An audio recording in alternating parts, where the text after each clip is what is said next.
tardes. Soy Ramón Santoyo, presidente de la World Future Society, capítulo mexicano. Bienvenidos a una nueva sesión de Futureando entre Amigos. Hoy vamos a hablar del futuro de la filantropía. Entre los posibles futuros que tiene la filantropía, hay, sin lugar a dudas, riesgos que mitigar y oportunidades que aprovechar. La sociedad, y en especial los donadores, exigen transparencia, resultados concretos, y ahora con las tecnologías disponibles, mediciones mucho más precisas y frecuentes. Las organizaciones filantrópicas tendrán que digitalizarse e institucionalizarse. Los problemas son vastos, mucho más especializados, lo cual también influirá en su desarrollo. Pero también hay que ver las oportunidades y hay que preverlas y aprovecharlas. Y en la próxima década, la generación de los llamados millennials tendrá un mayor peso económico y ellos tienen diferentes creencias y suposiciones de cómo obtener mayor impacto. También son una generación que aprovecha mejor las plataformas de colaboración, de intercambio de datos e inclusive de personalización de las soluciones que con ellas pueden obtener. Pero no solo están los donadores, las fundaciones y los beneficiarios de este trabajo. El Estado, como autoridad, regula su operación y dependiendo de las leyes que emite, puede fomentarla o terminarla. Para hablar de ello nos acompañan dos muy queridos amigos, Ilana Ostrowski-Fried y José Ángel Fernández Uría. Me permito leer sus semblanzas.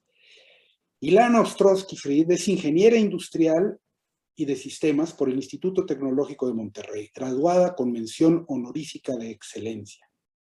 Se encuentra en proceso de titulación de la maestría en Administración y Emprendimiento Social en la Universidad ORT. Y se graduó también con mención honorífica de excelencia de la especialidad de Innovación en la Universidad Tecmilenio.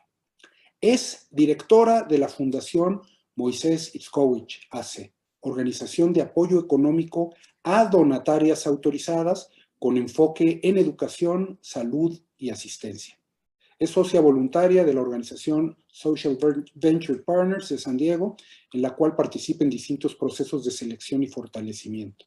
Tiene una amplia experiencia en institucionalización y profesionalización de organizaciones de la sociedad civil, así como en la implementación de metodologías replicables para la solución de problemas sociales. Es profesora de cátedra en el Instituto Tecnológico de Monterrey en la materia de laboratorio de diseño y optimización de operaciones. Ilana cuenta con gran expertise en procesos y estrategia tanto en empresas nacionales como internacionales. Fue consultora senior de estrategia de negocios en KPMG y previo a ello trabajó en la dirección corporativa de ventas de Grupo Bimbo y en un proyecto de investigación en Colombia. José Ángel Fernández Uría, licenciado en Derecho, egresado de la Facultad de Derecho de la UNAM, es notario público, el notario 217 del Distrito Federal desde 1999. Es también profesor universitario de contratos mercantiles, bienes y sucesiones desde 94 en el ITAM. Es conferencista, ha dado conferencias en la Suprema Corte de Justicia en los diversos cursos que prestan a través de la Casa de la Cultura Jurídica en los Estados de la República. Conferencista de la Junta de Asistencia Privada, el Colegio de Notarios de la Ciudad de México y el Colegio Nacional del Notariado. Es fundador y actualmente presidente del patronato de la Fundación Pro Niños de la Calle y de Concieo AC, fundador y miembro del Consejo México Libre de Corrupción, presidente del Consejo del Early Institute, think tank en materia de derechos de la primera infancia. Es también secretario del patronato del Museo Franz Mayer, secretario del Patronato de Alimento para Todos, institución de asistencia privada, y miembro por la sociedad civil del Sistema Nacional de Protección de Niñas, Niños y Adolescentes por el periodo 2018 a 2020. Bienvenidos, queridos Ilana y José Ángel, un gusto tenerlos aquí. Vamos a empezar por Ilana. Yo quisiera, Ilana, empezar porque nos platicaras, porque nos contaras qué hace la Fundación Moisés Itzkowitz, cuál es su foco. Después le damos la palabra a José Ángel, un poco para poner en contexto de dónde vienen, y a partir de ahí empecemos a platicar, a conversar sobre este tema. Muchas gracias, Ramón. Muy contenta de estar aquí contigo, con José Ángel, y de platicar de un tema tan relevante para nosotros y para todo México. Te agradezco mucho la invitación para estar en este foro, pero también el incluir la perspectiva filantrópica en un tema o en una organización tan importante como lo es la World Future Society, capítulo mexicano. Entonces, realmente muy contenta de estar acá. Les platico un poco de la Fundación Moisés Itzcovich. Nosotros somos una fundación de segundo piso, para poner en perspectiva un poco conceptos centrales. Hay organizaciones operativas o fundaciones de primer piso que trabajan con sus proyectos propios, y hay organizaciones de segundo piso, o conocidos también como organizaciones donantes, y lo que nosotros hacemos es apoyar económicamente y con diferentes estructuras o a través de distintas estrategias precisamente al primer piso, para poder pues ayudarlos a multiplicar el impacto. Nosotros somos una fundación de apoyo económico a otras donatarias autorizadas. Efectivamente, trabajamos sobre los temas de educación, salud y asistencia. Lo hacemos a través de metodologías de identificación, metodologías de selección, metodologías de medición para el tema de resultados, del alcance que tenemos en los proyectos con los aliados que trabajamos.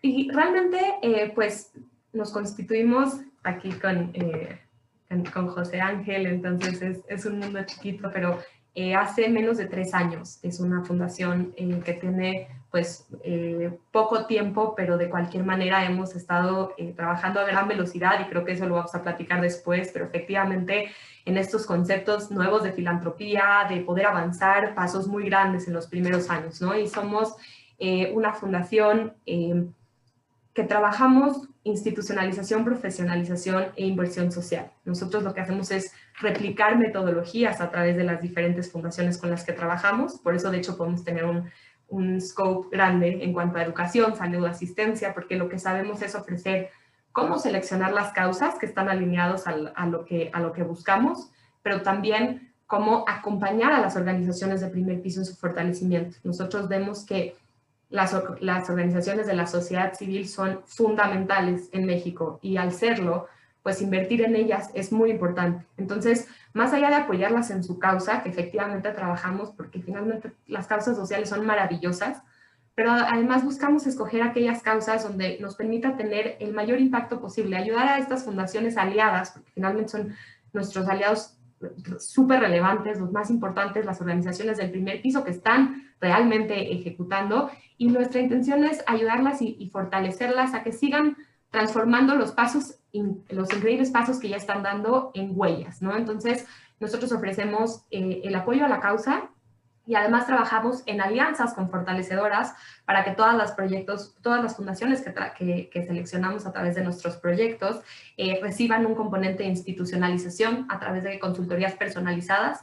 Aquí es dependiendo qué les duele o qué oportunidades tiene cada organización. Se les pone a alguien experto en el sector social y en esta temática, y se trabaja con ellos, y a la par se ofrece un diplomado en administración de las organizaciones de la sociedad civil, para poder, pues no solo transformar la institución, la cancha, las reglas del juego, pero también a los jugadores, y que realmente podamos seguir transformando. Nosotros somos una fundación que buscamos resolver problemas sociales de raíz. Eso es la razón por la que nos despertamos todos los días, y decidimos hacerlo a través de nuestros aliados clave y a través del fortalecimiento de nuestros aliados claves con metodologías, con apoyo económico, como decías, con rendición de cuentas, y con esta manera de buscar que mejore la calidad de vida en México a través de los actores tan relevantes. Eso es en breve un poco de lo que es la fundación. Buscamos tener un consejo excepcional y realmente trabajar con estos pilares para poder nosotros, desde la perspectiva del segundo piso de los donantes, poder seguir transformando a México. Tenemos pues varios proyectos en acción. Estamos trabajando con más de 25 organizaciones ahorita para su fortalecimiento institucional y profesional, con aliados como la Fundación Merced o la Universidad Orb, que son pues grandes aliados en esta trayectoria. Y bueno, pues sí traemos una cantidad grande de donaciones para estos 3 años, con más de 60 proyectos en este corto periodo de tiempo, ¿no? Entonces eso un poquito como en resumen. Perfecto, muchas gracias. Ilana, nos contagias tu entusiasmo. José Ángel, Hernández Uría, cuéntanos ahora de ProNiños, que tú le iniciaste cuando eras un hombre muy joven, así como Sí. lo es Ilana ahora y con ese entusiasmo que contagia. Cuéntanos de ProNiños. Sí. Gracias, Ramón. Y una emoción estar aquí y estar con Ilana. Me encanta porque es uno de los problemas que en América Latina vemos, que la sociedad civil decide trabajar por los demás cuando se retira, cuando ya está lista para el retiro. Entonces ver a gente joven y emprendedora da muchísima emoción. Estando en la preparatoria me tocó el sismo del 85 y después de trabajar en brigadas en esos 3 o 4 días, regresamos todos a nuestra comodidad, a nuestras casas y un grupo de personas empezamos a platicar lo infructuoso que había sido, ¿no? Ese esfuerzo de 3 días de levantar tal vez piedras o llevar comida. Y consideramos que, bueno, México es un país en donde se viven diarios terremotos, diarios tsunamis y diario hay problemas. Y decidimos entonces organizarnos en un primer momento para trabajar una causa específica. Este grupo de amigos decidimos trabajar por los niños de la calle, porque consideramos que dentro de los grupos vulnerables, pues no hay nada más vulnerable que un niño en la calle. A raíz de los trabajos iniciales, de empezar a conocer las calles, conocimos a gente maravillosa. Muchos de ellos se unieron, nos unimos a ellos. Al día de hoy, nuestra directora general, Laura Alvarado, la conocimos ahí en las calles trabajando y tuvimos una nexo todos con una persona que marcó nuestras vidas, que fue un sacerdote ya fallecido, el padre Chincha Choma. Y del Chincha Choma aprendimos muchísimo. Y también aprendimos muchas cosas que no se deben de hacer, ¿no? Aprendimos que no basta con hacer un enorme trabajo y con una mística enorme como la que Chincha logró llevar a cabo en Hogares Providencia, sino que también tendríamos que dar un paso para organizarnos y trabajar de forma estructurada y dar resultados y ser transparentes y pagar a nuestros empleados dignamente, conscientes de que el trabajo por los que más lo necesitan no tiene que ser un trabajo gratuito, no se tiene que hacer una mezcla entre Jesucristo y el Che Guevara para trabajar por los que más lo necesitan. Tiene que ser un trabajo bien hecho y un trabajo con resultados y un trabajo con eficiencia en el dinero, en el uso de los recursos. Y es así como hace 28 años finalmente logramos constituir una institución de asistencia privada, Fundación Pro Niños de la Calle. Fundación Pro Niños de la Calle nace con una serie de ejercicios para dejar a niños fuera de las calles de la Ciudad de México y después de algunos tropiezos empezamos a generar un modelo educativo que con el apoyo en aquel entonces de la UNICEF, pues fue un modelo educativo, vamos a decir, nuevo para efectos de trabajo con niños que viven en las calles. Y nos alejamos de una opción residencial y creamos centros de día en los cuales invitábamos a los niños que vivían en las coladeras o en los terrenos baldíos de aquel entonces, en los años 80, a un centro de día en donde con actividades lúdicas, con actividades educativas y alejándolos de todos los riesgos de la calle, empezábamos a hacer que el niño tomase una opción de vida.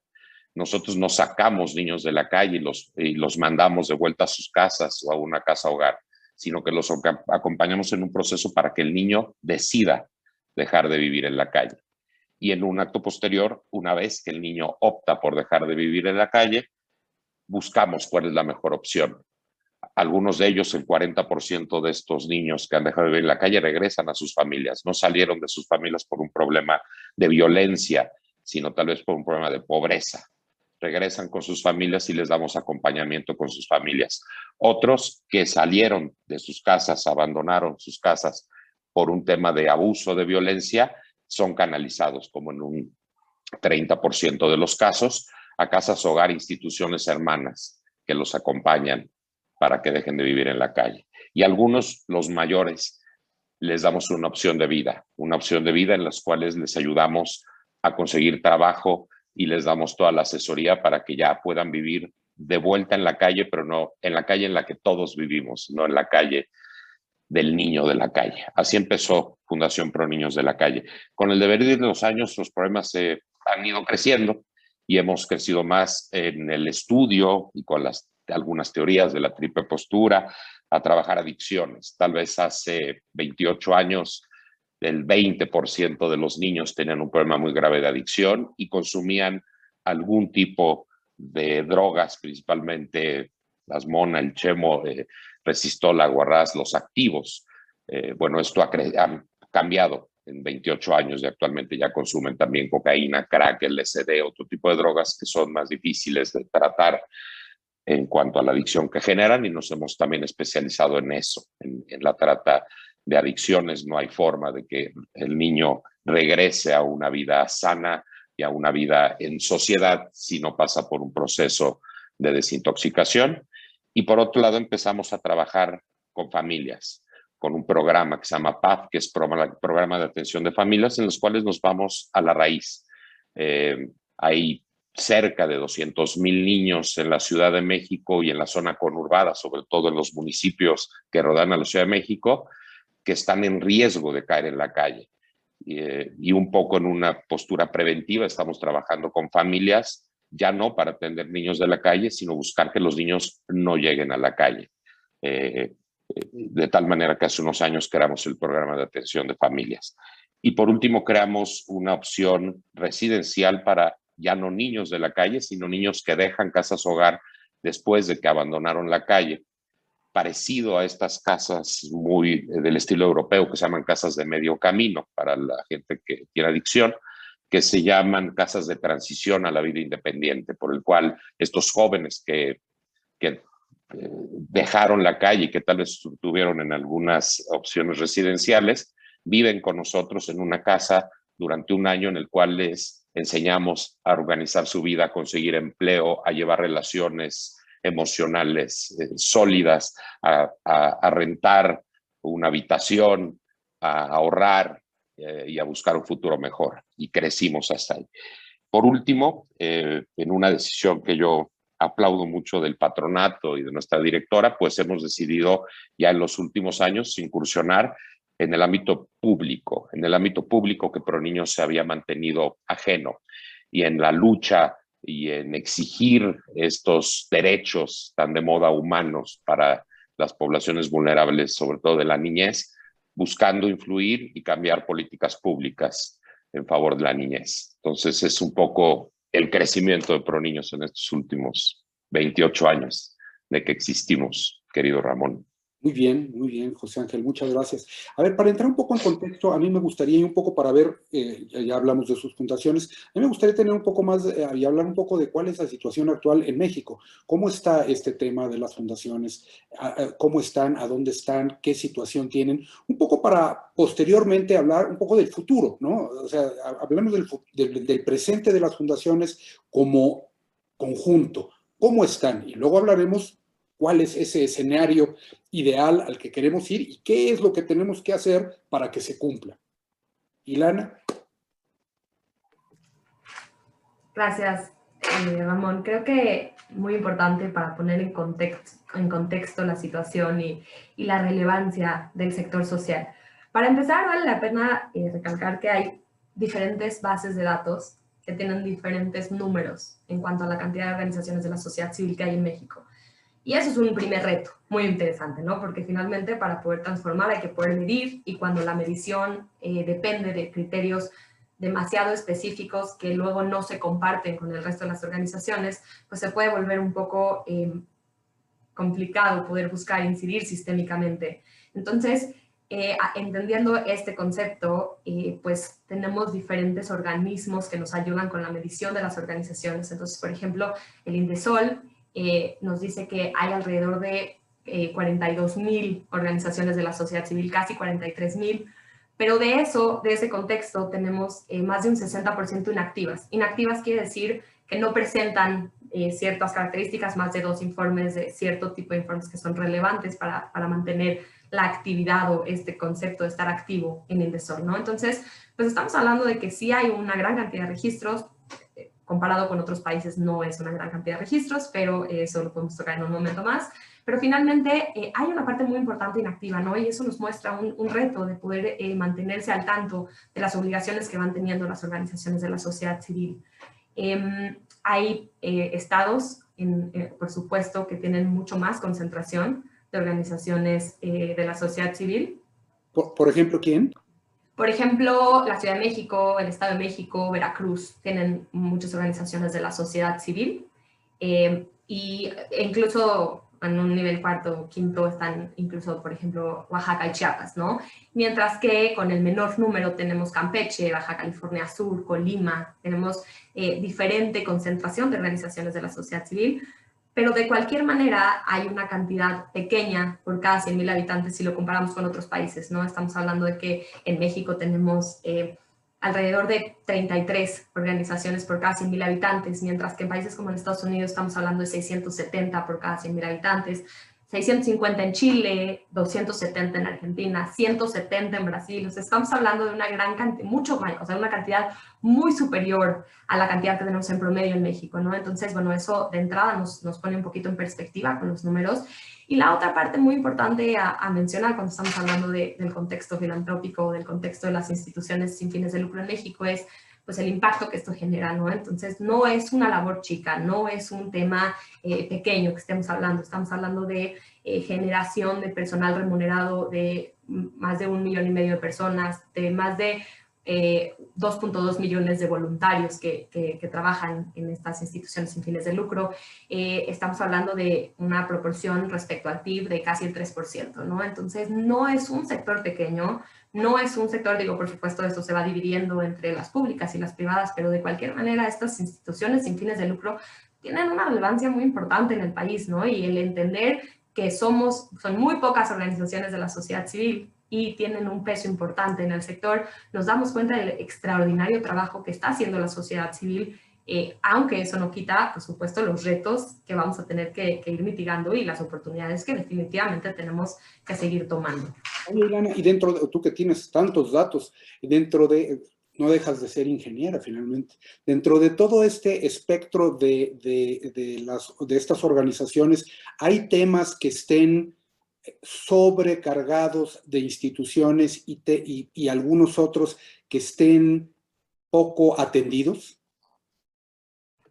Sí, desde la perspectiva finalmente general de estas instituciones sin fines de lucro, por ejemplo, enseñanza e investigación tienen una gran cantidad, todo esto son datos del INEGI, lo más actualizado que hay, que es al cierre del año pasado, ¿no? Pero desde la perspectiva de la clasificación de estas organizaciones sin fines de lucro, estaríamos hablando de que enseñanza e investigación tienen pues gran parte. Cultura y recreación, por ejemplo, a lo mejor están un poco más abajo, ciertas asociaciones de desarrollo de vivienda, por ejemplo, también están pues un poco más, bueno, tienen un menor porcentaje, pero eso tiene que ver con la comparación que hagas, ¿no? Porque al final la necesidad, puede la incidencia ser muy grande y de cualquier manera la necesidad será aún mayor. Entonces, pareciera que el sector todavía no se da abasto con las fundaciones que hay, incluso en las fundaciones donde hay más enfoque, sigue habiendo una oportunidad muy interesante para seguirlo trabajando, ¿no? Muy bien. José Ángel, a ver, yo te quiero preguntar esto mismo, pero de una perspectiva, digo, aparte de tu comentario, por supuesto, desde una perspectiva diferente. Como lo dijo Ilana, tú has sido un notario que ha tenido una vocación de ser notario de fundaciones y ser de este tipo de empresas o de este tipo de asociaciones. Entonces, también tu visión a lo largo de los años ha sido muy amplia en cuanto a constituir y ver su desarrollo en el tiempo, ¿no? Todo el tiempo que llevas de notario, que has estado en esto, habrás visto cómo unas crecen y florecen y otras se quedan en las medias tintas y otras mueren. Coméntanos un poco también desde tu perspectiva este tema. La sociedad civil ha estado, vamos a decir, en los últimos 50 años despertando en México. Y si creemos que México es México desde 1521, no había sociedad civil organizada, sino hasta más o menos los fenómenos que se dieron en 1968. Y lo que ocurre en México es que cada vez que hay un fenómeno, vemos cómo van hacia las notarías a constituir asociaciones. Somos un pueblo reactivo a la tragedia. Entonces podemos identificar el 68, podemos identificar el terremoto del 85, podemos identificar el levantamiento armado de Chiapas del 94, podemos identificar el terremoto de hace 3 años. Se dan picos en los cuales un grupo de personas dicen, esto me simbra y tengo que hacer algo en forma organizada. En general, no somos una nación acostumbrada a trabajar en la construcción de lo público en forma organizada. México es el país en donde menos ciudadanos pertenecen a una organización de la sociedad civil no lucrativa, por lo menos de los miembros de la OCDE. Se dice que tal vez 1 de cada 5 mexicanos pertenecen a una organización de la sociedad civil no lucrativa, aunque no sea asistencial. Es decir, 1 de cada 5 mexicanos por lo menos va a la porra del equipo de fútbol de su hijo, o al coro de su iglesia, o a la asamblea de condóminos de su unidad.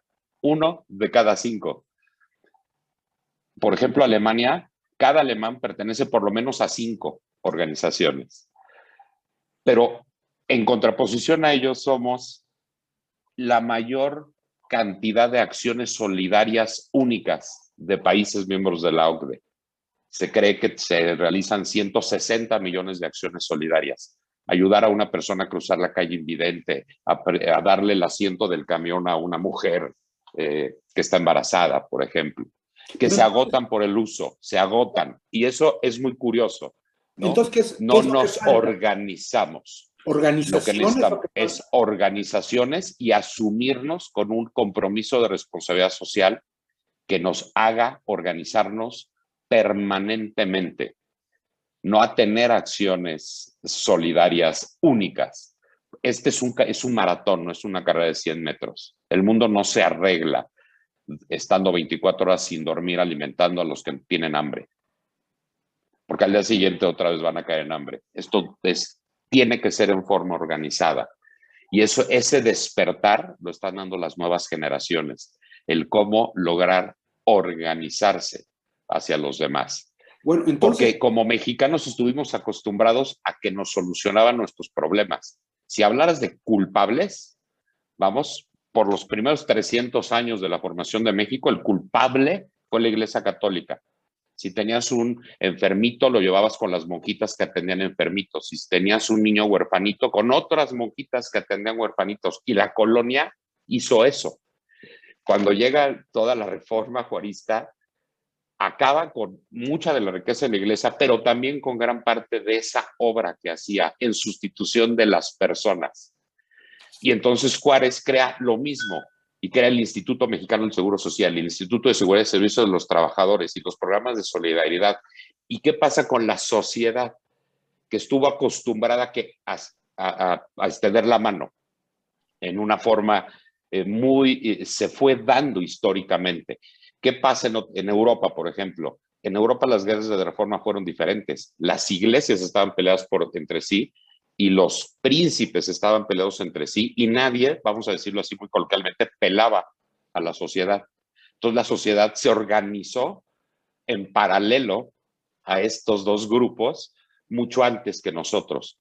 Ahora en México empieza a realmente asumirse que el tercer sector, la sociedad civil organizada con fines no lucrativos, es una parte del Estado, no está supeditado al gobierno, que es otra parte del Estado. A mí me gustó mucho esto de la teoría de los sectores, ¿no?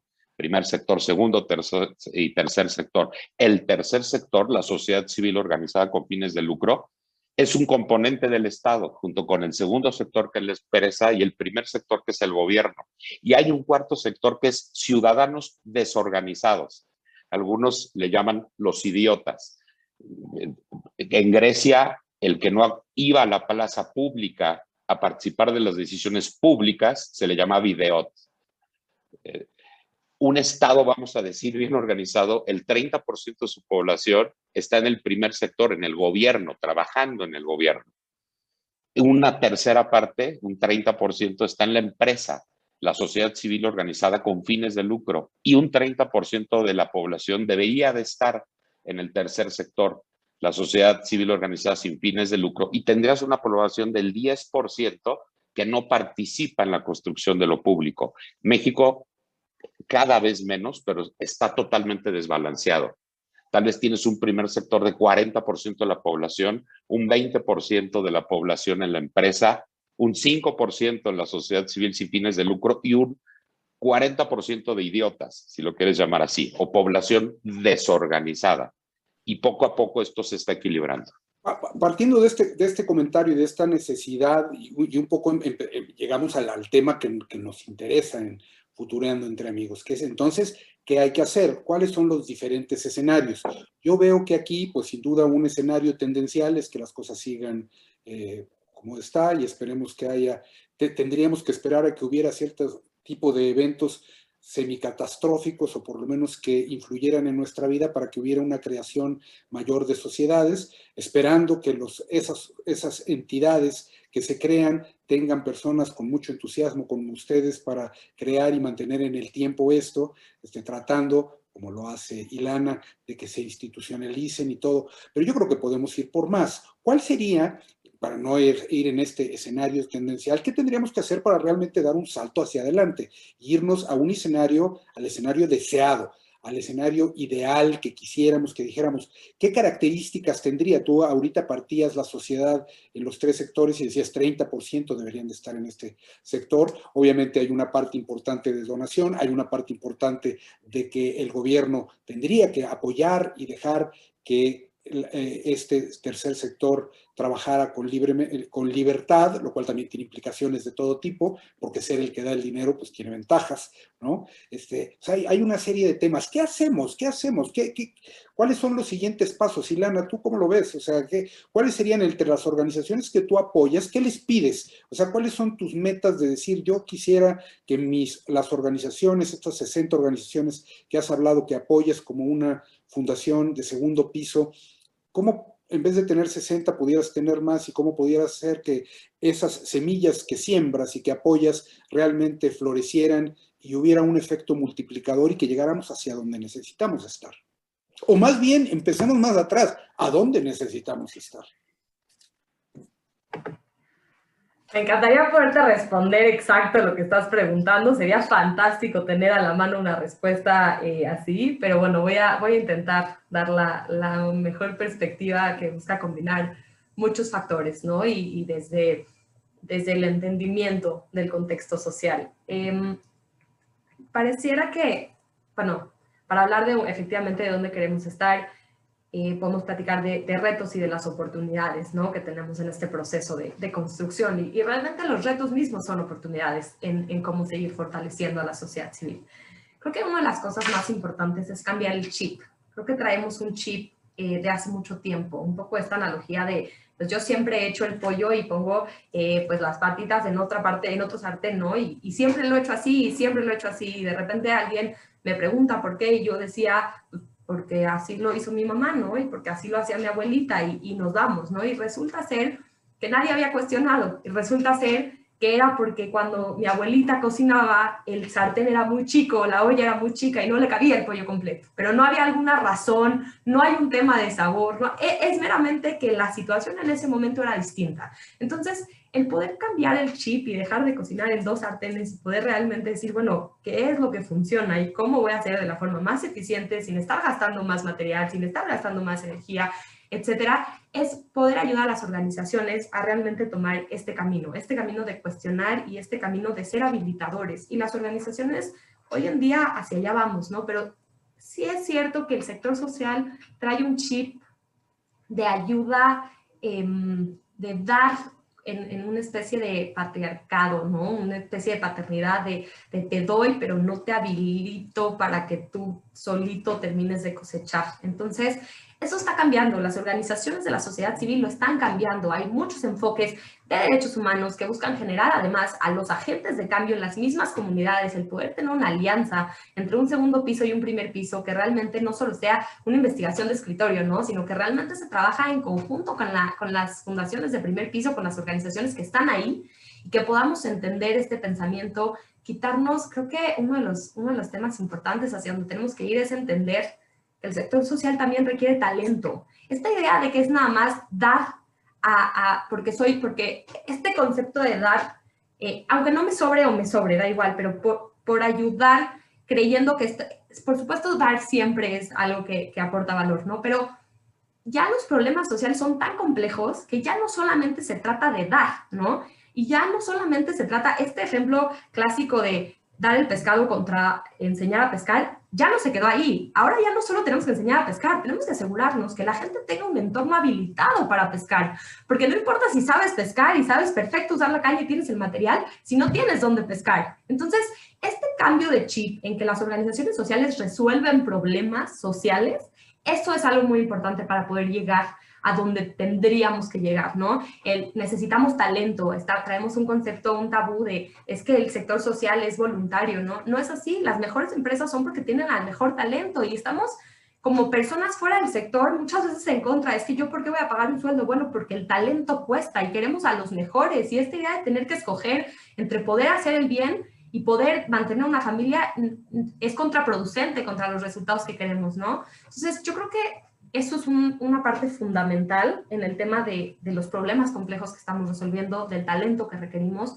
Creo que las alianzas son muy importantes en este proceso. Creo que un entendimiento sistémico de la situación, entender que no estamos solos, entender que somos parte de un entorno y que cada quien tiene una funcionalidad. En un ideal, necesitamos estos sectores que José Ángel apuntaba, necesitamos sectores balanceados y coordinados, no solo en cantidad de gente, sino en intencionalidad, en decir, todos queremos el bienestar del país, todos queremos el bienestar de la gente. Entonces, le toca poner al sector público una parte, al sector privado otra parte y al sector social otra parte. Y creo que eso es fundamental. Y un poco para cerrar, porque este tema podría tener horas y horas de plática, pero creo que esta idea de que hacer el bien no está peleado con hacerlo bien es muy importante. Ya hablamos como de la parte habilitadora o la parte externa, pero también la parte interna. No se trata solamente de hacer el bien y ya por eso ya no tengo que hacerlo bien, ¿no? El poder trabajar, yo creo que las fundaciones necesitan pues sí, rendir cuentas, necesitan. Un reto muy importante es el tema legal, fiscal. Hay una cantidad muy importante de nuevas regulaciones constantemente, es muy complejo. Ahorita hablamos de eso también. Pero es un reto el mantenerse ahí, ¿no? Es un reto enfrentar este tipo de pandemias, el tema de toda la parte tecnológica, la digitalización de las organizaciones, de la sociedad civil, hacia allá vamos definitivamente, ¿no? Entonces, son retos el poder primero las organizaciones mantener sus cualidades, por ejemplo, de donataria autorizada. Por otra parte, estar seguro que están haciendo un buen proceso, un buen proyecto, y finalmente poder ser eficientes, ¿no? Somos instituciones sin fines de lucro, pero no con ánimo de pérdida, ¿no? Entonces creo que eso es un concepto importante que buscamos nosotros, ayudar a nuestras fundaciones. Por supuesto queremos seguir e incluir cada vez a más, estamos siempre buscando desde el consejo, desde la filosofía de nuestro fundador, buscando cómo ayudar a la mayor cantidad de organizaciones, pero es muy importante entender que hay que ayudarlos bien, ¿no? Fortalecerlos para que ellos puedan seguir replicando este impacto. Gracias, Ileana. José Ángel, y yo quiero, además de lo que vayas a comentar, ahonda un poco más también en el tema con el que empezaste, que fuiste muy parco, en el tema generacional, en el tema de que la filantropía son grupos de viejitos dando dinero sí. Cuando me retire voy a hacer mi fundación. Exactamente. Hablemos de esto y de esos problemas. Lo veo hacer eso. Y siguiendo la línea de lo que Ilana nos dice claramente, los paradigmas que tenemos que destruir son muchos. A mí no me das limosna. La limosna genera limosneros, nada más. Conmigo inviertes en la construcción de lo público. Y si inviertes conmigo, tienes todo el derecho de que te demuestre hasta el último centavo cómo se aplicó y que los resultados sean medibles y que tengan un impacto social. Y ese es el primer paradigma. Porque yo no te voy a venir con cursilerías, no te voy a decir, oye, tengo una institución con un patrimonio, con un presupuesto anual de 14 millones de pesos que ayuda a un niño. Pero ¿qué importa? Con un niño es suficiente. No, no es suficiente. Eso no está bien. Está mal que tú consideres que me estás dando una limosna, pero también está mal que yo me escude en una hermosísima obra y sea ineficiente. Entonces, yo creo que en México tenemos que romper con ese paradigma. En segundo lugar, tenemos que romper con el paradigma de que estamos sujetos al gobierno. Trabajamos en paralelo con el gobierno y eso dice la Constitución, porque el desarrollo social, 26, 27, 28 de la Constitución, se conforma de la asistencia pública, de la asistencia social y de la asistencia privada. Entonces, la construcción del desarrollo social participa la ciudadanía en forma igual a la del gobierno, porque el gobierno no es el Estado somos también nosotros. Entonces, esos paradigmas los tenemos que romper, esos paradigmas en los cuales tú solamente puedes vivir con donativos. Bueno, también puedo vivir con inversión y también puedo incluso tener ciertos beneficios y no tengo que pedirte. ¿Por qué no me dejas vender productos? Y que esos productos se destinen a los que más necesitamos. ¿Por qué no puedo tener un banco cuya todas y cada una de las utilidades se destinan a quienes lo más lo necesitan? ¿Por qué no puedo tener una empresa de telefonía o un equipo de algún deporte?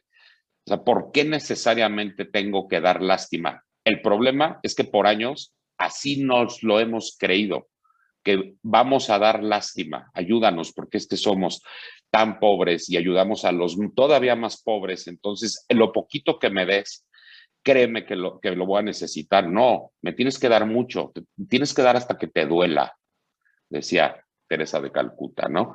Y ese es un paradigma. Y el segundo es que el tercer sector no es monolítico, no actúa en forma monolítica, cuando el gobierno y la empresa sí, pero no hay cámaras de organizaciones de la sociedad civil, no hay sindicatos. Hay esfuerzos importantes, el CEMEFI trata de aglutinar aparte, pero realmente no hay una cohesión en esa función de construcción de lo público hacia los que más lo necesitan. Y entonces creo que ahí andan principalmente los retos de los que estoy hablando. Lo tercero, tenemos que empezar desde niños, no cuando acabaste tu vida, sino cuando la empiezas. Los países que más avanzan en esto, Japón, Suiza, Dinamarca, parte de Argentina, de Chile, algunas de las provincias españolas, tienen muy claro en su sistema educativo lo que se llama el aprendizaje y servicio. Desde kinder tú vas a aprender en función a la construcción de lo público y de la ayuda de los demás y vamos a tener metas muy claras conforme vas evolucionando. Y si en quinto de primaria el tema que vamos a ver es ecología, pues el de matemáticas te va a enseñar a cómo calcular áreas y el de biología cómo sembrarlo mejor y el abogado a qué reglas hay para cumplir con los usos de suelo y van creándose una conciencia de trabajo social. En México, de una forma muy errónea y muy tardía, se habla del servicio social, que todos los jóvenes intentan ver cómo obtenerlo sin servir, ¿no? Cuando en otros países este aprendizaje y servicio se inculca, lo traen ya en la sangre. Para eso estoy. O sea, también estoy para ganar dinero y para vivir bien, no tengo por qué sentirme mal, pero estoy para hacer lo que sé tiene que servir también para la construcción y para la ayuda de los que más lo necesitan. Porque, y yo digo mucho cuando voy con jóvenes a invitarlos que crean organizaciones de la sociedad civil, todos servimos para algo, aunque nadie servamos para todo. Y en ProNiños puede ser que yo sea un pésimo pedagogo y un pésimo psicólogo y un pésimo terapista para la trata de adicciones, porque ninguna de esas tres cosas soy, pero bueno, para algo debo de servir. Pues aplícate a eso. Y así un conjunto de profesionales y un conjunto de talentos construyen un objetivo con el apoyo, la inversión de aquellos que más tienen, ¿no? Creo que por ahí van los paradigmas que tenemos y que ya se están rompiendo, ¿eh? Micrófono. Me gustaría que ahondaras un poquito en el tema el tema de las donatarias y el tema de las limitaciones que hay desde un punto de vista jurídico, aprovechando que esta consulta Sí. no cobra honorarios. Los últimos gobiernos, que no es este gobierno está peor, pero los últimos gobiernos, en los últimos años, se ve con preocupación la fuerza de la sociedad civil y su crecimiento.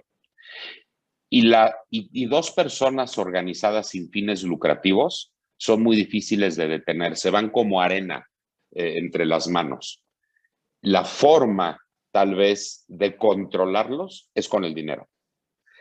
Y entonces, si endureces los mecanismos de obtención de recursos, cierras la llave de los recursos, mantienes a la sociedad civil organizada pequeña. ¿Cuál es un poco la tendencia desde los que les gusta el primer sector, el gobierno, la política?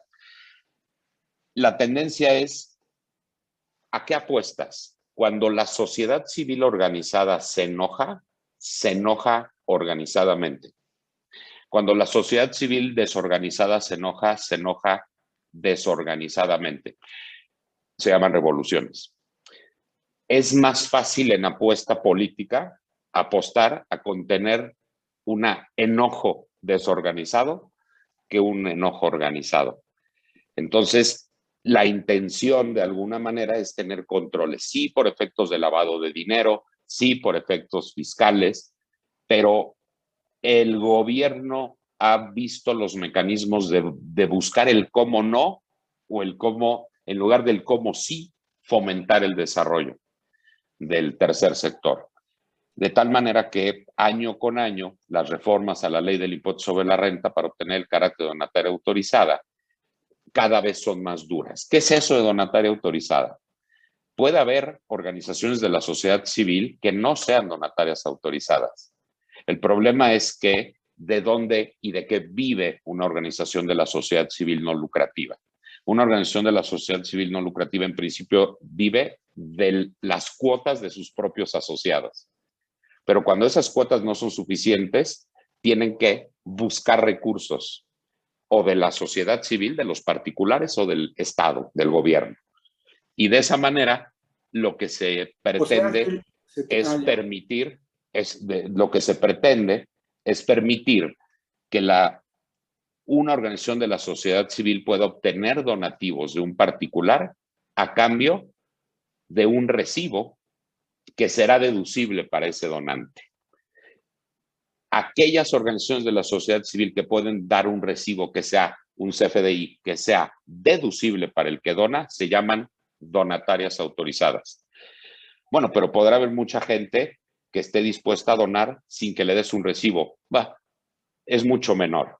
La caridad acaba donde acaba la deducibilidad, decimos, ¿no? Porque si yo quiero apoyar una causa, pues apoyo una causa que aparte sea un beneficio. Y por otro lado, si va a disminuir mis impuestos es porque de alguna manera estoy apoyando algo que sería como un impuesto indirecto, porque a fin de cuentas estoy apoyando causas que ya no va a tener que cubrir el gobierno de alguna manera. Y entonces es la lógica del ser donataria autorizada. Entonces, lo que se hace es restringir el acceso para organizaciones para ser donatarias autorizadas y con eso cierras los recursos, cierras la posibilidad de que obtengan financiamiento para aplicarlo a favor de los demás. ¿Cómo? Pues obligándolos a cambiar estatutos, a modificar estatutos, a emitir informes de transparencia, a informar en términos de la ley para prevenir operaciones de recursos de procedencia ilícita cuando los donativos excedan de X número de veces el salario mínimo, de no recibir donativos en efectivo, es decir, reglas que tienden a mantener controlado el tercer sector, ¿no? Es un poco como estamos ahora. ¿no? Sin duda el mundo va también a cosas más complejas. Ilana tiene algún comentario. Ilana. No, solo para terminar de poner en contexto, un poco platicábamos al principio de 42,000 organizaciones de la sociedad civil, pero donatarias autorizadas, digo, la actualización ha ido variando y desafortunadamente en muchos casos, precisamente por gran cantidad de regulaciones, han ido perdiendo algunas organizaciones su carácter de donataria autorizada, ¿no? Pero sí estamos hablando de alrededor de 8,000 organizaciones de la sociedad civil, un poco más a la baja. Entonces, sí estamos hablando de que menos de un 20%, o sea, quería un poco nada más poner en contexto lo que decía José Ángel, ¿no? No estamos hablando de estas 42,000 organizaciones de la sociedad civil, ni siquiera estamos hablando pues de estas 14,000 que están activas, ¿no? Es incluso una parte pues bastante inferior a ese número, ¿no? Menos de la mitad de las que sí están activas, o sea, realmente sí son cada vez más reguladas y son una cantidad mínima de organizaciones. O sea, ya hablar de 7,000, 8,000 organizaciones donatarias autorizadas para todo México, pues realmente pone en perspectiva la cantidad de requisitos que uno tiene que tener y cumplir para poder tener este carácter de donataria autorizada, ¿no? Por otro lado, Ramón, y siguiendo en la misma línea, limito las causas para poder ser donataria autorizada a lo estrictamente asistencial, no a todo lo que engloba. El tercer sector es mucho más que los asistenciales. En el tercer sector están las asociaciones religiosas, están los sindicatos, están las cámaras, los colegios de profesionistas, las universidades. Es decir, el tercer sector es todo lo organizado no lucrativo, que puede ser mucho mayor que los que estrictamente estamos en lo asistencial.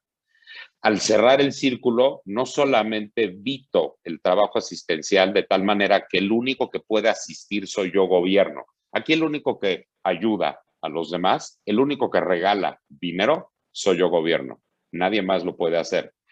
Pero por otro lado también, de alguna manera, por miedos históricos, no sé, se trata de evitar el apoyo del extranjero o la globalización. Tú no puedes recibir donativos de organizaciones internacionales si es para temas de derechos humanos, por ejemplo, o de desarrollo social comunitario. ¿Y esto ¿no? pasa en otros países también o somos únicos en ese sentido? Somos los campeones de poner las trabas. Casi en ningún otro existen estas reglas, ¿no? Entonces resulta muy curioso, ¿no? No puedes hacer proselitismo político, por ejemplo. El gobierno sí puede hacer proselitismo político, pero el tercer sector no puede hacer proselitismo político. Tampoco puedes hacer proselitismo religioso. Entonces, existen ciertas limitaciones que tratan de desanimar, por decir algo, a estos jóvenes que quieren pues, construir lo público, de ayudar a los que más lo necesitan, ¿no? Que creo que en este país en donde pues, hay 60 millones de personas en pobreza, pues sí vale la pena animarlos, no desanimarlos, ¿no? Oigan, nos estamos acercando a la hora y yo quisiera pasarles la palabra para dos cosas. Primero, para un comentario final a cada quien y cuál es su llamado a la acción. O sea, concretamente, ¿en dónde aterrizamos esto? Porque hablar, Bertrand de Jouvenel, un prospectivista muy famoso que acuñó el tema futuribles como futuros posibles, creó una asociación similar a la nuestra en Francia, y ellos tienen una línea abajo de su revista que me gusta mucho que dice la anticipación, que es un poco lo que queremos hacer aquí, la anticipación al servicio de la acción. Entonces, ¿a dónde está el llamado a la acción? Tu comentario, Ilana, y tus llamados concretos a la acción. Perfecto.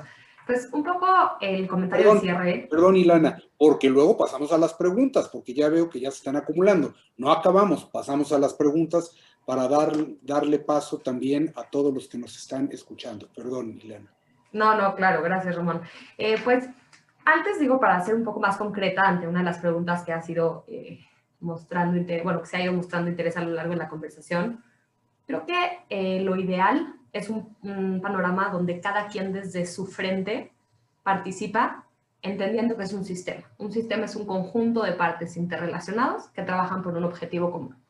Entonces, si nosotros entendemos que somos partes interrelacionadas y que tenemos un objetivo común, eso es una sociedad civil, bueno, una sociedad mejorada, ¿no? Entonces, y este conjunto de partes se ve, pues, desde un donante, por ejemplo, desde una filantropía estratégica, una filantropía sistémica, una filantropía informada, porque a lo mejor será para otro foro, pero en muchas tendencias en otros países hablan de la cantidad, bueno, y en México más en el sector privado, pero hacia allá vamos, por supuesto, es el uso de datos, esta parte de data analytics para tomar decisiones, para entender qué quiere la población, para entender qué causas te mueven, para entender dónde tienes que buscar incidir, ¿no? Entonces, una filantropía estratégica, sistémica, informada, habilitadora, o sea, que entendamos que estamos para dar la posibilidad de transformar y de que cada quien tenga la posibilidad de tomar las riendas de su vida y entonces ir resolviendo en su comunidad. Y una que mide, ¿no? Que exige y que mide desde la perspectiva de la filantropía como donante. Desde las organizaciones de la sociedad civil de primer piso, estamos hablando de proyectos exactos y precisos, que realmente entiendas qué tienes que atender y sepas atenderlos, ¿no? Que realmente no estés desperdiciando flechas, imagínense un arco, un target como tal, un objetivo, y que tenemos los dardos, ¿no? Entonces, que realmente le estemos dando al centro y le estemos dando consistentemente al centro. Organizaciones que sean sostenibles, que sean eficientes, que sean responsables, que rindan cuentas, eso es un escenario ideal. Y bueno, por supuesto, una sociedad, un sector público que habilite, que busque cómo sumarnos. Creo que hay un tema de entendimiento de la necesidad y las causas por las que surge la sociedad civil. Además de la parte reactiva, también es para resolver problemas que entre el gobierno y el sector privado no pueden resolver, ¿no? Por las características particulares de los problemas. Entonces, ahí hay una oportunidad muy interesante del entendimiento para poder hacer alianza, no solo entre la sociedad civil, sino con el sector privado, con el gobierno, el sector privado desde su propio frente, y decía José Ángel, no solo se trata, además de poner organizaciones, pero hay gente que tiene su negocio de marketing y le da marketing o les da servicios de marketing a fundaciones, ¿no? O de leyes, hay varias firmas legales que ofrecen este tipo de apoyo. Entonces, pero también importantísimo que haya salarios justos, que haya, esa parte es fundamental, el tratar bien a tus empleados, el darles las condiciones justas. Entonces, creo que un poco el llamado a la acción va a terminar con este concepto de alianza, ¿no? Se vale que cada quien desde su trinchera busque cómo ayudar. El chiste es cómo sumarnos. Hacer el bien no está peleado con hacerlo bien. Coincido con que si me dices, oye, con 50 pesos, ayudo a 50 niños y mi presupuesto son 50 pesos, ¿lo hago muy bien? Pues depende, ¿no? Si con esos 50 pesos podrías ayudar a 500, no lo estás haciendo muy bien. Entonces, realmente la intención, el llamado a la acción es buscar alianzas, buscar sumarnos, entender que aportar implica no solo dar dinero, implica involucrarse, implica, por ejemplo, si voy a ser voluntario, entender que ser voluntario, y hay muchos voluntarios que lo hacen, pero es un compromiso, es una responsabilidad. Uno de los chips que traemos de este concepto que traemos previo es, pues yo dono mi tiempo, ¿no? Y hay muchos voluntarios excepcionales, recalco, pero de decir, como ya lo doné y es mi tiempo, pues es cuando yo pueda o si puedo, ¿no? Espérame, o sea, la sociedad civil te está ofreciendo también la posibilidad de trabajar en la causa que te interesa, ¿no? Entonces, entender que son sinergias, entender que necesitamos unos de los otros para poder realmente transformar, entender desde el sector privado que puedo ofrecer servicios pro bono, pero además las condiciones justas van a ser fundamentales, y entender, tratar de conocer un poco más a la sociedad civil, porque al final hay un tema de confianza, incluso en cierta desacreditación pública para temas de, llámese lo que se quiera llamar, la gente tiene que entender que la sociedad civil sí está evolucionando. Y empezamos a exigir rendición de cuentas, y se vale exigir, o sea, queremos ciudadanos que exijan y que funcionen y que participen. Entonces, involucrarse en las organizaciones, empezar a investigar, entender un poco más de ellos para sumarse al sector social, y cada quien desde entender que somos parte de un sistema, ¿no? Ese es, creo que, el llamado a la acción y buscar hacer bien el bien, ¿no? No solo hacer el bien, sino realmente poder hacerlo bien. Tu llamado a la acción es llamado a la acción y a la emoción, Ileana. Muchas gracias. Tenemos que ser una oferta, Ramón. Tenemos que ser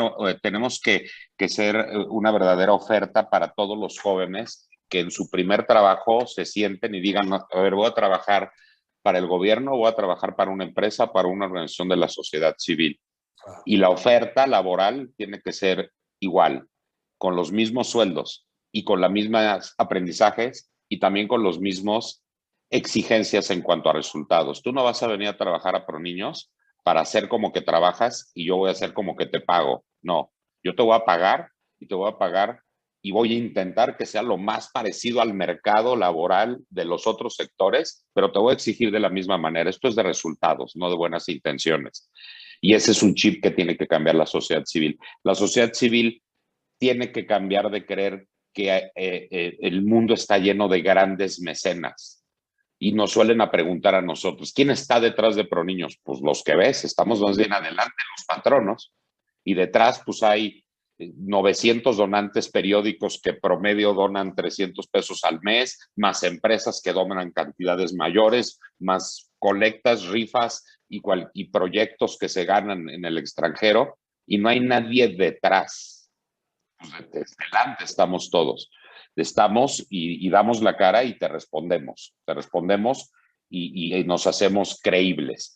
Y la sociedad civil tiene que aprender a la obtención de recursos y de inversiones del gran público, no de los grandes ricos, del gran público, mediante los mecanismos, ya sea crowdfunding, ya sea concientizar de una forma tal vez muy fea, como nosotros decíamos hace 28 años. Es que no tengo dinero para donarte. ¿Cuánto le das a un niño en un alto, en una semana, en un mes? No les des, dámelo a mí. Esos recursos van a ser aplicados mucho mejor a ese niño que si le das 3 pesos a ese niño. No, dalo también en forma organizada, y es un tema de educación y de educación y de educación, ¿no? Creo que por ahí está nuestro futuro, ¿no? Y por último, ¿cuál es como el miedo? Que esta eficiencia, que esta especialización que estamos haciendo nunca se deshumanice. Porque para tener resultados y para tener éxito, es un riesgo importante la deshumanización del tercer sector, porque podrá haber causas que no tengan solución alguna, que no tengan más que una contención, y puede ser entonces que empiece a haber una discriminación de causas por lo difícil o imposible de su solución. Y eso empieza a ocurrir en algunos países del mundo, en los cuales en un principio demasiado tal vez práctico, ya no se destinan recursos a la atención de ciertas causas porque son causas imposibles. Y creo que al final de esto, pues también hay principios de humanidad que tenemos que seguir cumpliendo, ¿no? Tenemos que asistir a fin de cuentas, ¿no? Como una obligación. Claro. Nos han ilustrado a todos. Tenemos muchas preguntas ya. Déjenme ver algunos. Dice, un escenario deseable, pregunta Mayra Herrera, comenta, es que se incluya desde la educación básica los conceptos fundamentales para no ser idiotas. Bravo por la claridad, José Ángel. Dice, bravo, nuevos modelos con menor burocracia. No sé si tengas algún comentario. Los modelos con menor burocracia es lo que siempre en las discusiones que tenemos con organismos de gobierno con los cuales hay magníficas relaciones también, no quiero decir que todo es un pleito, nos dicen, pero ¿por qué tu centro de día es mejor que mi centro de día? Porque somos más ligeros, porque somos más eficientes, porque no hacemos elefantes blancos con que el gobierno como tal está diseñado para ser lento y reaccionar en forma muy costosa, mientras que la sociedad civil analiza el problema y lo resuelve en forma más eficiente. Y esos son los modelos que son muy atractivos en cuanto a retorno social. Por el peso gastado, tienes mucho mayor retorno en el trabajo de la sociedad civil, porque el gobierno, por definición, es mucho más grande y mucho más pesado en cuanto a sus procesos. Para reaccionar en un cataclismo, la sociedad civil reacciona mucho más rápido que el gobierno, por su naturaleza, por la forma que maneja sus redes, se maneja mucho mejor. Y sí, pues ya lo decía, tenemos que crecer en el aprendizaje y servicio, tenemos que culturizarnos desde prematernal en la necesidad de construir, de que la construcción de lo público no es hacer política, ¿no? Una pregunta de Alejandro Solís dice, los modelos, yo creo que eso es como para Ilana, los modelos de filantropía plantean la autogestión y es pregunta, los modelos de filantropía plantean la autogestión y el autofinanciamiento en el proceso de proveer calificaciones tangibles e intangibles de largo plazo. Ok, voy a tratar de responder la pregunta en particular.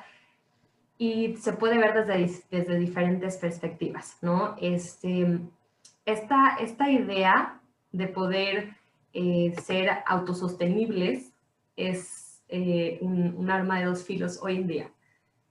Nuevas, por ejemplo, específicamente para las donatarias autorizadas, nuevas regulaciones empiezan a suceder, donde si se generan de forma, si yo genero mis propios ingresos en más de un 50% de mis ingresos, pierdo la donataria autorizada. Es un poco regresando a lo que platicaba José Ángel previamente, de buscar tener cierto control, ¿no? Entonces, es un tema que afectó, es un tema muy hablado en estos últimos años, porque recientemente, pues, porque pues sí, la idea de la filantropía hoy en día y la gran mayoría de las fundaciones, hay temas que van por concepto a necesitar donativos siempre, pero hay esta idea reciente de empezar a ser pues autosostenibles, de poderse autogestionar, ¿no? Y entonces de poder generar estos recursos. ¿Es ideal el imaginar un futuro donde las organizaciones lo pueden hacer? Sí. ¿Es real con las condiciones legales actualmente que suceden? No. Entonces, ahí hay un reto muy interesante para el sector social, ¿no? El cómo ayudar a las organizaciones.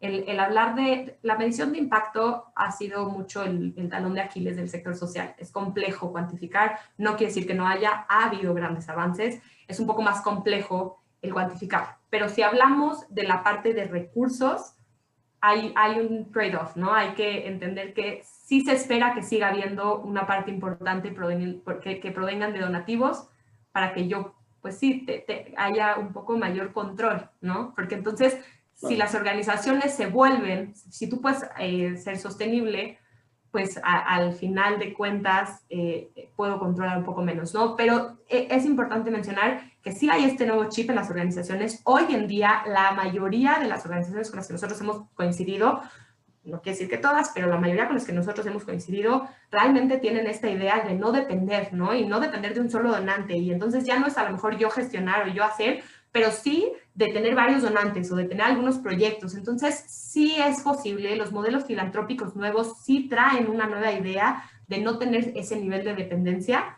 pero sí tenemos retos legales que nos limitan mucho, ¿no? Hay una pregunta interesante que nos hace Cintia Aguirre, que dice, ¿han pensado hacer alguna campaña de concientización no específica a una fundación, sino general, que explique la importancia de participar y aportar organizadamente? Dice, porque pareciera que siempre donan los mismos. Se ha intentado, pero es uno de los grandes problemas que tiene el tercer sector, que no está organizado de tal manera que se pueda mandar un mensaje, un único mensaje, ¿no? Y creo que en eso sí estamos en default todos, ¿no? Vamos, los niñólogos estamos desorganizados. Y puede ser que a veces tenemos el Pacto por los Derechos de la Infancia y a veces la red o el fideicomiso para la atención de los niños, pero de alguna manera no logramos en ciertos temas, mercadología, mercadotecnia, uno de ellos, comunicación, otro de ellos, lograr mandar un mensaje único de la sociedad civil en ese sentido. Dona a la que tú elijas, la causa que tú elijas, y sabrás que esa organización te va a rendir cuentas y va a ser transparente. Yo no te digo que me dones a mí, yo te digo que dones, ¿no? Que inviertas en esto, ¿no? En esto no lo hemos logrado, tristemente. Pero también es un tema, creo que hay cierta esperanza y las nuevas generaciones traen una nueva forma de verlo, ¿no? Entonces, el sector social y esas nuevas generaciones efectivamente tienen una forma distinta de donar. Este concepto que mencionábamos antes de que dona el que ya tiene mucho dinero o el que se mete a la filantropía, el que se va a retirar, ya no es o sea, probablemente sea lo más normal en cantidad, pero ya no es la regla. Ya hay muchos jóvenes muy apasionados, dedicados, con uso de plataformas, con uso de redes sociales. Entonces, sí es verdad que falta a lo mejor ciertas campañas en ciertos temas, pero viene muy fuerte el involucrar a los jóvenes y cuando los jóvenes se involucran, empieza a haber una cantidad de nuevos donantes chicos. Los jóvenes no donan, pues por supuesto, yo no tengo para donar lo que el gran presidente que se retira, el presidente de una empresa que se retira, pero sé que quiero transformar, ¿no? Entonces empiezo a donar en poco, en cachitos, en aquí. Entonces yo sí creo que una campaña va a ser muy interesante retomarla, pero que los jóvenes están permitiendo compartir más historias, ¿no? Y creo que eso va a ayudar mucho a transmitir el mensaje a través pues, de toda la tecnología y todo lo que ofrece esta nueva era, ¿no? De nuevas formas de comunicarse, de nuevas formas de contar historias y de nuevas formas de conectarse. Sí, las nuevas campañas maravillosas de invítame un trago, dóname un trago. Si vas al antro y te vas a tomar 4 cubas, tómate 3 y dóname al mes una cuba. Si fumas una cajetilla de cigarros al día y compras 30 cajetillas, fuma 28 y dóname 2 cajetillas de cigarros. Esas campañas salen de gente como Ilana y como todos los jóvenes, que son mecanismos que involucran a más, ¿no? Porque estamos desperdiciando un recurso de México, que es 126 millones de personas, ¿no? Muchas gracias. Muchas gracias, Ilana. Muchas gracias, José Ángel. No, ha sido una conversación muy interesante con ustedes. Sobre todo, ha sido muy esperanzador escuchar sus claros conceptos y escucharte, Ilana, el entusiasmo que esperemos contagies a toda tu generación y las que siguen, porque es donde va a estar el cambio, ¿no? No es porque José Ángel no sea un hombre joven aún. Gracias. Cuando empezó en su época preparatoriana, ha hecho un gran trabajo. Ya no lo comentamos, pero Pro Niños de la Calle hace algunos años recibió de la reina Sofía en España un premio por su trabajo que había hecho ejemplar. Pero bueno, hay mucho que hacer. Y ese es el reto del poder mezclar, y lo dice aquí Marco Illescas, dice, el reto de las fundaciones es combinar la experiencia de los viejitos con el ímpetu de los jóvenes. Y yo creo que ese es una gran alianza en este sistema del que habló Ilana. Ese también es, ese tema generacional, ese tema de recursos, ese tema de experiencia que hay que hacer. Sin duda tenemos que ser muy flexibles, dejar que las nuevas generaciones que están mucho más digitalizadas y que tienen la capacidad de ver a la filantropía de otra manera, tengan libertad para actuar, se les mida, se les exija, pero yo estoy seguro de que van a poder hacer mucho más. Les agradezco mucho a todos, los invitamos. La Sociedad Mundial de Futuro en México, la World Future Society Capítulo Mexicano, somos una organización sin fines de lucro interesada en promover el estudio del futuro, en dejar en todos una mentalidad futurista para pensar y ver los escenarios que hay y para tratar de ir a ellos, tratar de influir cuando es posible con políticas públicas, que esto funcione bien. O sea, hablando de asociaciones que buscan donativos, nosotros buscamos socios, buscamos ayuda, buscamos manos que nos quieran ayudar. Si les interesan, nuestro correo info@wfsmexico.org. Somos también un donatario autorizado. Muchas gracias, José Ángel, muchísimas gracias, Ilana. Bueno, Ilana, te tenemos que hacer un monumento y tenemos que volver a invitarte para que nos hables. Ahora tenemos que hablar del tema de Big Data en filantropía para también ir dejando. En el chat lo pueden ver ustedes, los demás no necesariamente, pero tenemos una gran cantidad de felicitaciones. Les agradezco mucho porque nos han dejado huella a todos ustedes, a nosotros. Ilana, nuevamente gracias, José Ángel. No, gracias a ti, Ramón. Ilana, un placer, ¿eh? Igualmente, muchas gracias. Un gusto compartir el panel con ustedes dos y muy contentos de seguir transformando e invitar a todos a seguir transformando siempre que puedan. Muchas gracias.